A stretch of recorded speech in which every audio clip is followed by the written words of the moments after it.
আরে অনলাইনে। আচ্ছা বন্ধু, বলো। এবার স্যালারির কোনো কাজ কাম হয় কদিন? কেন কেন হবে না কেন? এই যে এই রোজা রমজান মাস, আরে তারপরেও এই স্কুল কান ছুটি দেছে, কি দরকারটা ছিল দেওয়ার কদিন? তাও ঠিক।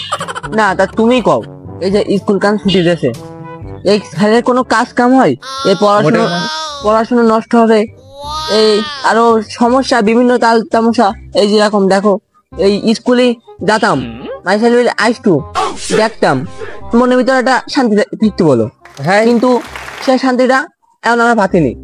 আর আর দেখো, সব থেকে বড় কথা, স্কুলে যদি যাইতো মাই ছেলে বাবার কাছে চা নিতে পারতো, মার কাছে চা নিতে পারতো, এমনকি বাপের পকেটে টাও চুরি করতো, কারণ মাই ছেলে তো বজায় না। মনে করো যে আটা চুরি করে দেই, এমবি এমবি হইতো, এমবি টামবি করি, অনলাইনে আসতো, একটু কথা মতো কথা। এখন তো বাড়া সব পাই দিকে। আর এই রমজান মাসে রোজা সেই, এই মনে হইতিস কি রোজা লাগিয়ে যাইতিস আমার।